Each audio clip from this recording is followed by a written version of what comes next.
Hello everyone. Today we are going to talk about binary operations, and at first we'll discuss some of its definitions of its properties.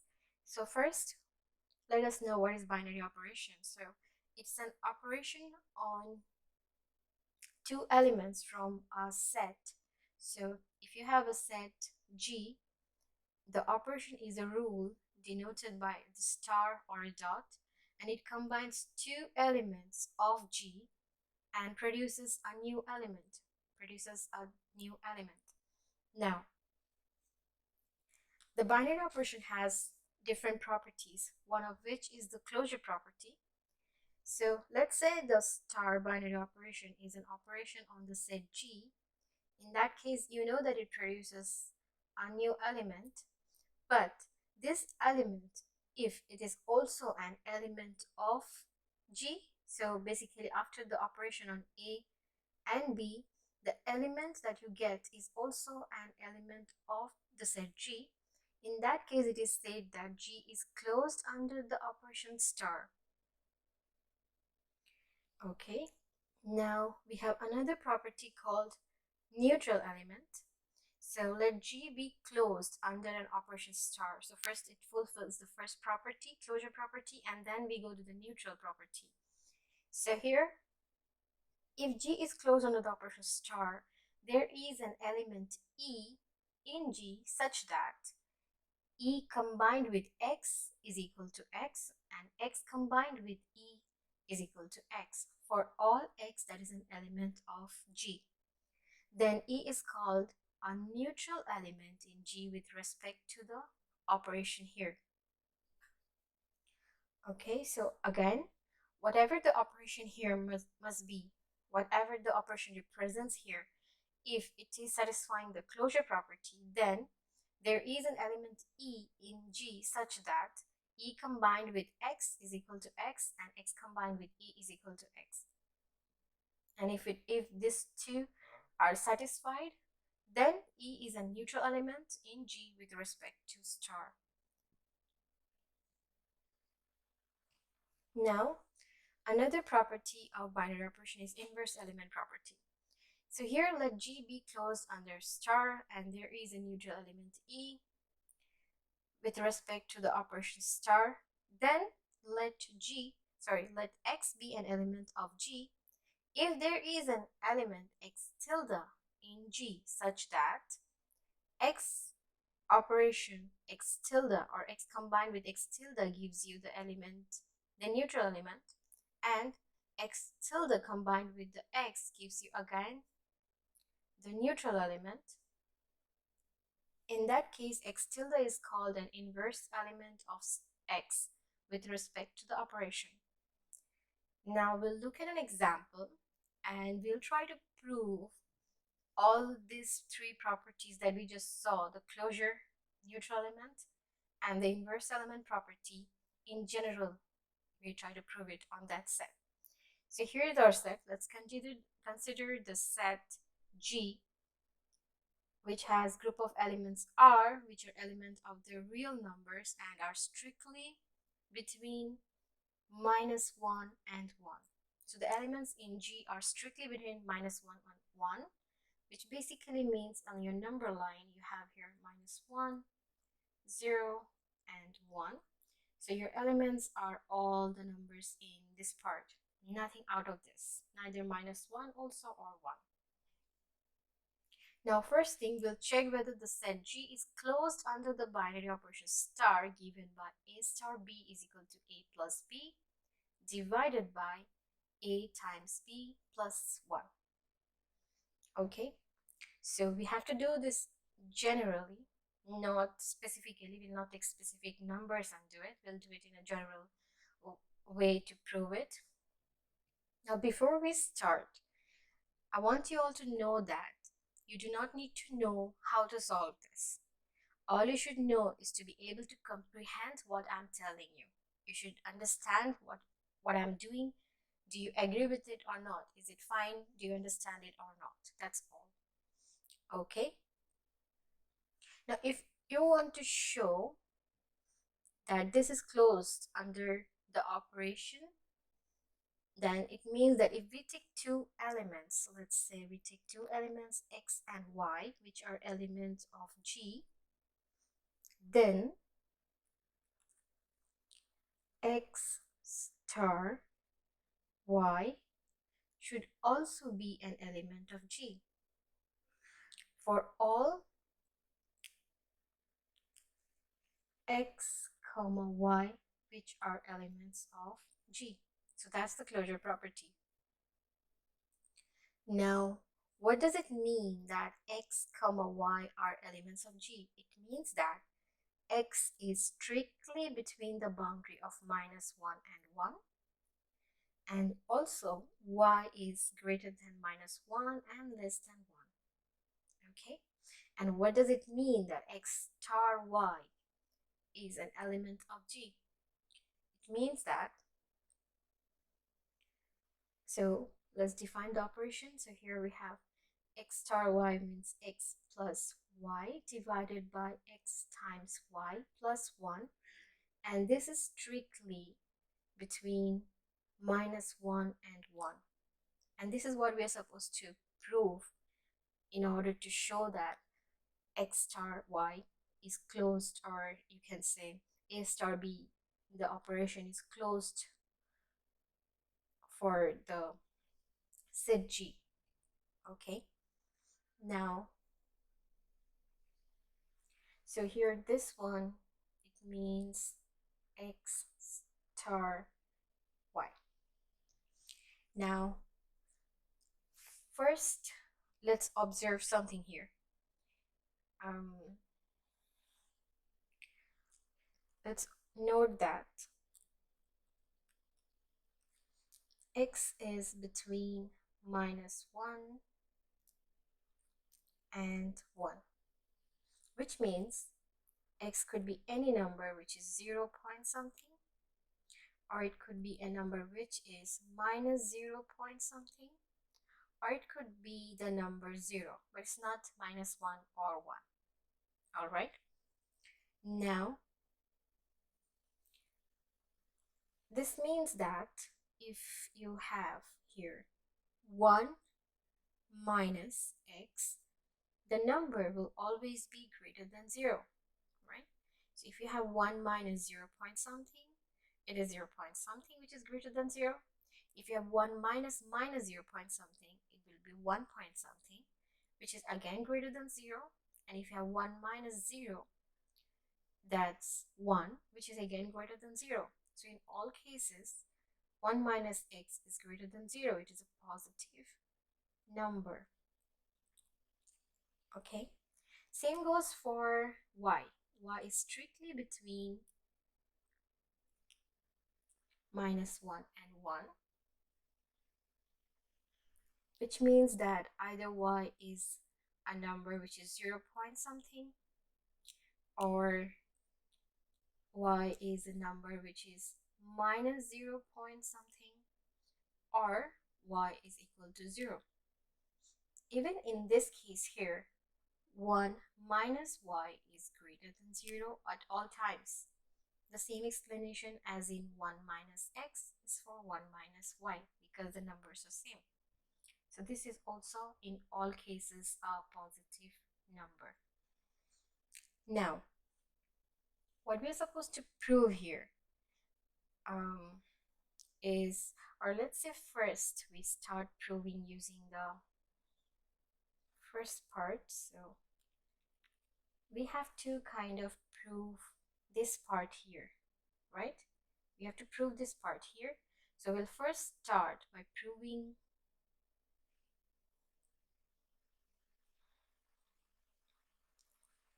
let's say we start by proving first this particular part here.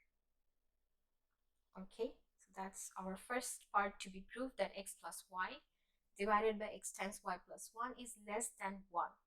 And then we will prove the other part, which will be, let's say, this part here. So this will be the next part that we will prove, part 2. So now let's go ahead and prove the part 1 that we just selected to prove first. So here, let's prove that x plus y divided by x times y plus 1 is less than 1.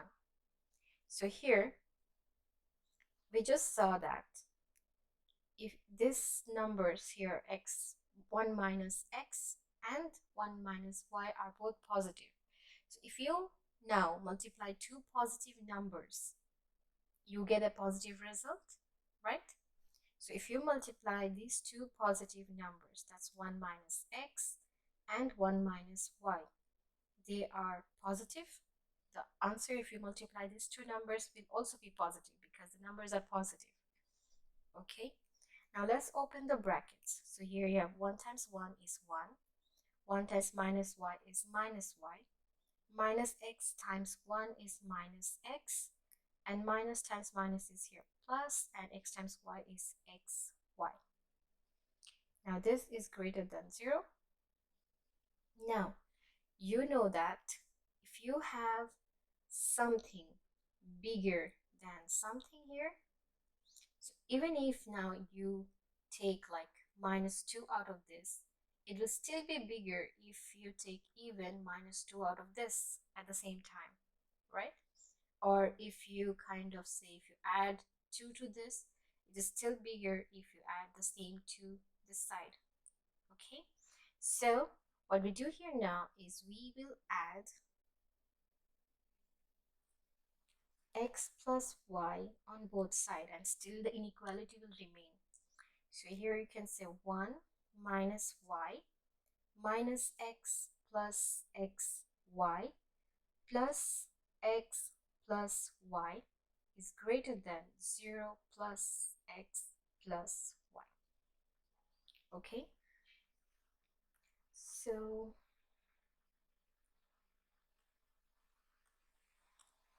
now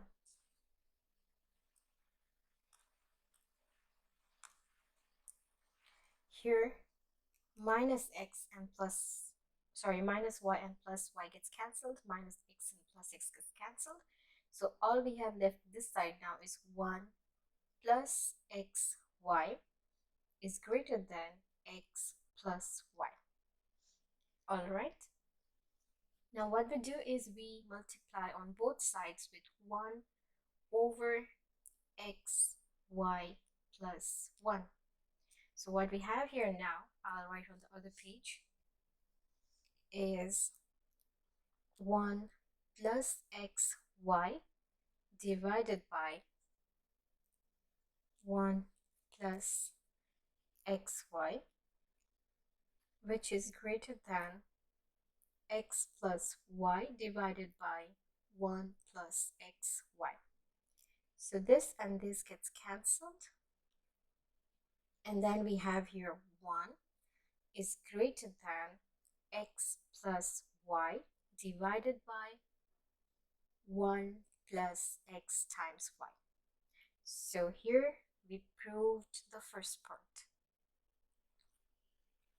Okay, so you don't need to know how to prove this, but you need to understand the proving that I have done. Okay, so you need to be like, agreed, this is proved. All right, if you didn't understand, go back and watch it again so that you understand it more clearly before we move ahead. Now we need to prove the second part of the inequality that we said at the beginning. So here now the second part says that minus 1 is less than x plus y divided by 1 plus x times y. So that's here, this part that we said will prove. So we are proving now minus 1 is less than x plus y divided by x times y plus 1. And once we are done with this proving, that means this whole statement is true, and in that case it means that the closure property is true. So let's go ahead. Here now, let us look at this number line again. So here we have, if you put over here now, 1 plus x. So you know the values of x. X could be 0 point something, minus 0 point something, or zeros. So 1 plus x will always be a positive number, right? Because you're adding 1 plus 0 point something, which is positive. 1 plus minus 0 point something is just 1 minus 0 point something, which is 0 point something again, which is positive again, and 1 plus 0 is 1, which is positive again. Same goes for the y. So you have 1 plus y is always a positive number. So if you agree with this, now let's go ahead and try to write here something, which means that 1 plus x times 1 plus y will always be a positive number, because 1 plus x and 1 plus y we just saw are positive numbers. But then if we multiply this with a minus, if we put a minus sign and negative sign at the beginning, that means this will always be a negative number, not a positive number. So basically 1 plus x plus times 1 plus y is always a positive number, but if you negate it, then it's always a negative number. Okay, if you agree, let's proceed. You do not need to know this trick. You do not need to understand from where this came. All you need to understand is what I'm showing you. Okay, now we'll open the brackets here. So we'll have here minus outside, let's keep it. So here 1 times 1 is 1, plus 1 times y is y, plus x times 1 is x, plus x times y is x. Y is less than 0. And then now we open the bracket, we have here minus 1 minus y minus x times y is less than 0. Now we'll add again on both sides x plus y. So here we'll have, once you add on this side here, minus y and minus x will get cancelled. So we'll have here left is minus 1 minus x times y, which is less than x plus y. And then let's take out the minus here common. So we have 1 plus x times y is less than x plus y. And now let's multiply on both sides by 1 divided by x times y plus 1. So if we do that, what we get here is minus 1 is less than x plus y divided by x times y plus 1, and hence proved. The second part too. So once we have proved both the parts, we can say that yes, G is closed under the operation given to us here. And this here is a general proof. If you want to do it just by taking particular numbers, that wouldn't be a general proof. So what we have done here is a general proof for this particular example.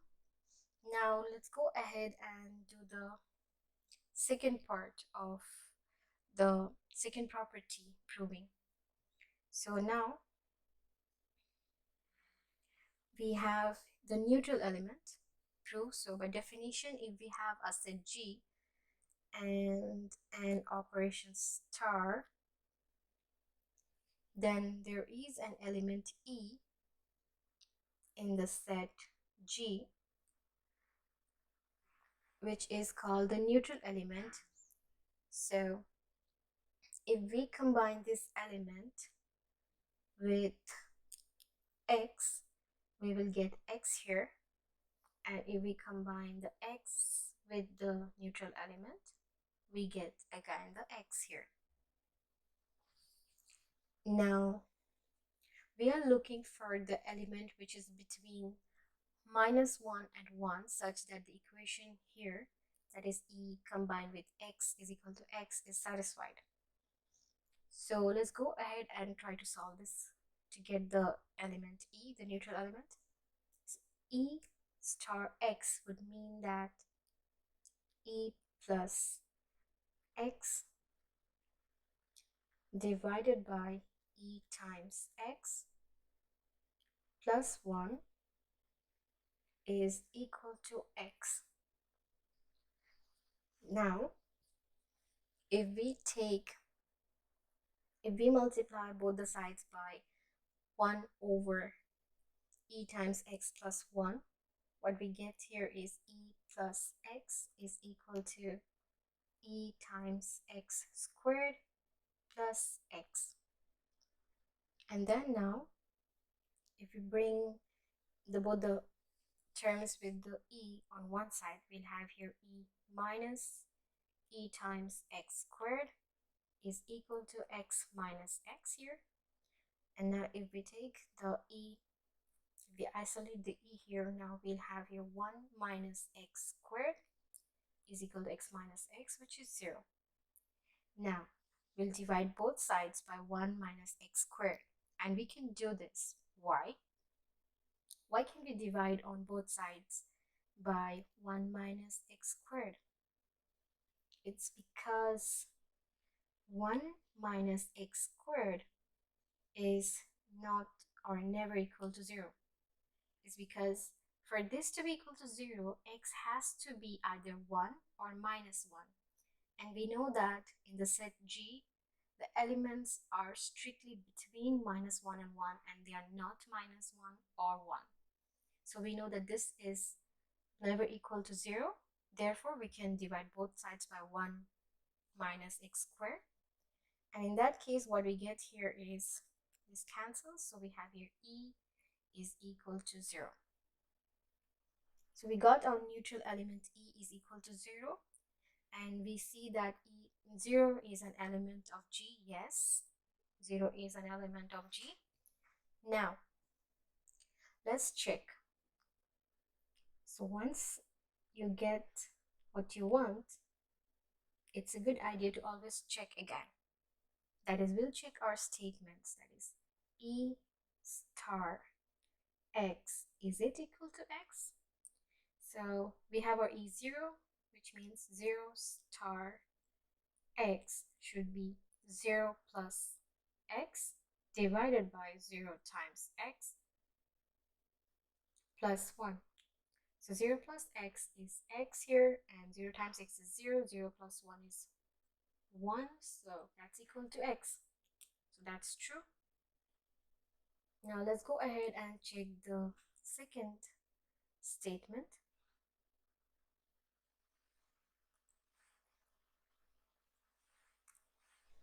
which is x combined with e is equal to x again. So we have x combined with 0. So we'll have here x plus 0 divided by x times 0 plus 1. Yes, that is equal to x again. So yes, 0 is the neutral element. Now let's go ahead and do the third part, third property check, which is the inverse element.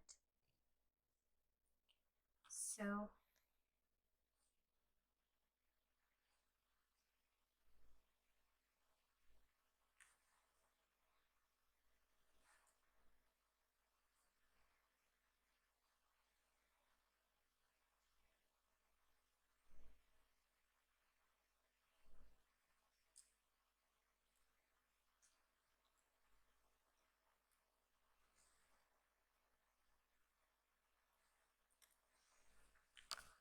now, inverse element by definition is that if the set G is closed under the operation star and it has an element E, neutral element, which is an element of G, which is true for us in our case. Yes, G is closed under the operation, and yes, the neutral element exists. So then we take out an element x for this element. So here we'll take out an element x, which is an element of G, and for this element there is an inverse element. So there is an inverse element called x tilde, which is also an element of G. And this is the inverse with respect to the operation star. So this means that if you have x and x star x tilde will be equal to the neutral element. Also, x tilde combined with x will give you the neutral element. So these two properties must be satisfied if x tilde is an inverse of x. So since we know that our neutral element is 0, let's go ahead and check this. So, which means that x star x tilde should be equal to 0 for us. So then we have x plus x tilde divided by x times x tilde plus 1 should be equal to 0. So x plus x tilde should be equal to 0 times x tilde plus 1, which means that x is equal to, or you can say x tilde is equal to minus x. Okay, so here this means that x tilde is equal to minus x, means that for every x, minus x is the inverse in this particular case. So here it would mean that x star x tilde will be equal to 0, or not x tilde here, but minus x, and minus x star x should also be equal to 0. Let's go ahead and check this now. So here, let's check. That is for the first statement, that is x star minus x should be equal to 0. So which means x plus minus x divided by x times minus x plus 1 is equal to 0. So here, okay, let's do it. So here you have x minus x is 0 divided by minus x squared plus 1, and that's equal to 0. So that satisfies. Let's go ahead and check the next one. That's minus x star x is equal to 0. So you have here x minus x plus x divided by minus x times x plus 1. So you have x minus x is 0 divided by, again, minus x squared plus 1, which is equal to 0. So that is also satisfied. So that proves that it's true that for every x, minus x is its inverse. Now let's see, is the inverse of x again in G? So let's see, that is the inverse that we get here of x again in G. So maybe let's take two values for x. Let's take x is equal to 0.5 and x is equal to minus 1 over 1,000. So what we can see here is that the inverse should be minus x, right? Which is minus 0.5 here. And here it should be again minus x, which is minus of minus 1 over 1,000, which means 0.001. So that would be the inverses. And again, they are falling in the number line between minus 1 to 1, and this is also between minus 1 to 1. So the question is the inverse of x again in G? Yes. As the number is 0.5, minus 0.5 is also still inside the number line, or you can say still inside the set G, or still an element of G. And so goes for 0.001 as the inverse of minus 1 over 1,000. That is also still an element of G.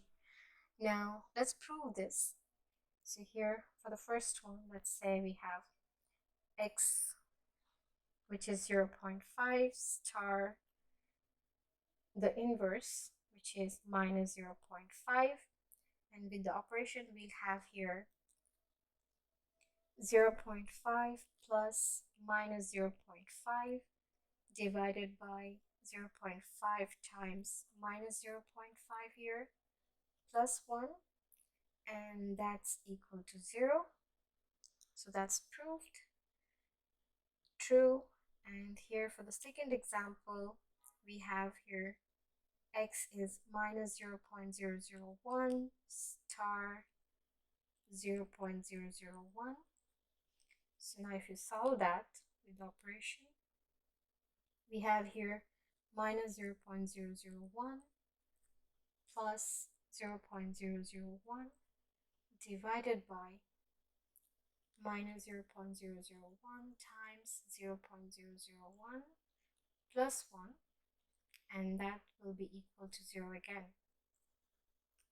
So yes, when you are multiplying x, or you're doing the operation on x and x inverse, here let's say x tilde, we are getting our neutral element, which is 0. So it's holding true for both cases. So yeah, this is satisfied. And once again, you do not need to know how to solve this here. You just need to understand everything that I just showed you. You need to understand each and every point. And that's all you need to know from this tutorial, that you understood all the proving, all the general case proving that I have just shown you. And that's the end of this tutorial.